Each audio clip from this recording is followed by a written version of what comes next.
Salut à toi voyageur astral. Aujourd'hui je vais te parler de la façon dont l'astrologie peut t'aider à améliorer ta vie et même la changer. Évidemment ce n'est pas simple, mais je vais te montrer comment ça fonctionne, quels sont les résultats et pourquoi utiliser cette méthode. Nous allons donc passer par un bref passage historique sur la création de l'astrologie pour comprendre un peu mieux la suite. Si tu connais l'origine de l'astrologie, je t'invite à faire un bond dans la vidéo. L'astrologie est apparue en Mésopotamie environ 3000 ans avant notre ère, ou avant Jésus-Christ pour ceux qui ne comprennent pas. C'est donc en Mésopotamie que les humains de l'époque s'intéressent aux étoiles, convaincus de leur influence concrète sur l'homme, observés via les marées, changements de saison et les grands événements de civilisation comme les périodes glaciaires, déluges, etc. Les Mésopotamiens ont dressé une carte du ciel identifiant 7 astres errants et une soixantaine de constellations dont ils regroupent les 12 plus importantes où la Terre se connecte. Les 12 regroupés ont le nom de la ceinture du zodiaque qui sera illustrée ensuite par les Babyloniens sous forme de plusieurs cartes. Les Babyloniens calculèrent des cycles et des périodicités dont ils tirèrent les premiers calendriers au milieu du 3e siècle à notre ère. Entre autres, nous leur devons le cadran des horloges et le système des 12 heures de jour et 12 heures de nuit. Pour la petite info, le mot zodiaque est tiré du mot grec zodion qui signifie petite figure animale.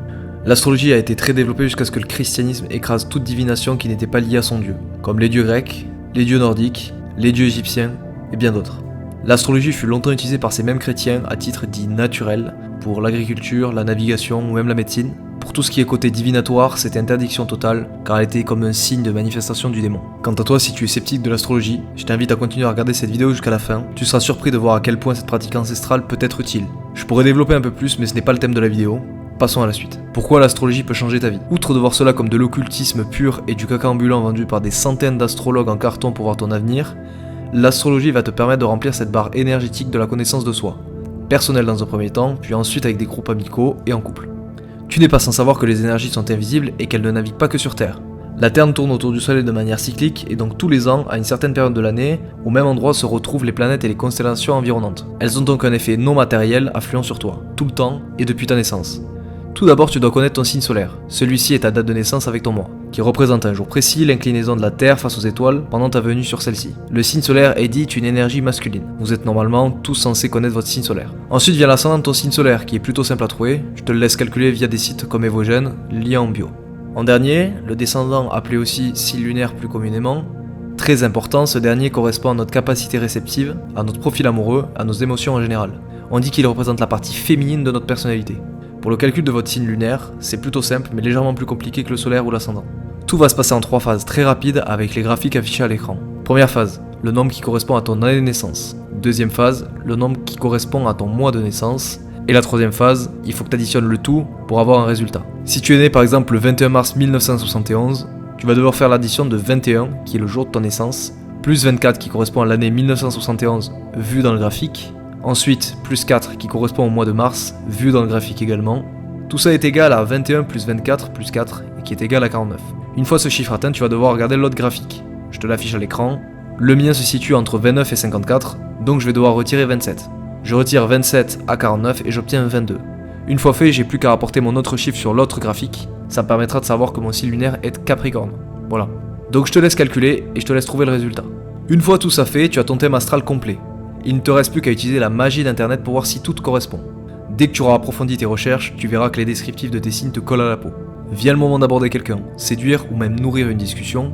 Tu pourras de 1 avoir des sujets de discussion en plus, de 2 connaître un peu mieux la personne en face, donner envie à la personne de te connaître et inconsciemment lui ouvrir une porte de ton toit privé, avec douceur et sans l'effrayer évidemment. Ensuite je ferai plusieurs vidéos en détail sur le sujet de la séduction, c'est un peu le but de la chaîne, vous inquiétez pas, ça va arriver. Connaître et analyser tes signes te feront forcément avoir une introspection même légère sur ton spectre psychologique, sur tes valeurs, tes envies, tes qualités et tes défauts. Cela pourrait peut-être confirmer ce que tu sais déjà ou même t'ouvrir à de nouveaux horizons d'activité, que ce soit travail ou loisir.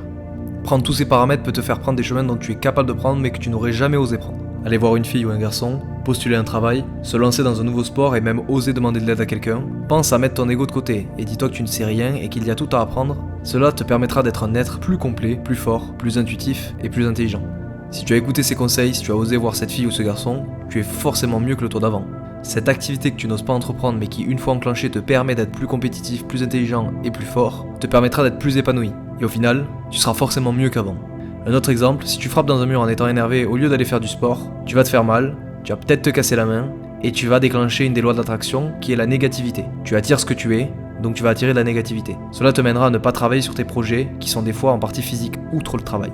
Ça paraît bête, ça paraît gros, tout ça en partant de signes astrologiques, et pourtant c'est bien une des nombreuses clés pour être meilleur, heureux et épanoui. Meilleure situation financière, meilleur couple, meilleure relation amicale, Tout ça va te rendre heureux et te permettre d'activer d'autres leviers qui auront un effet papillon.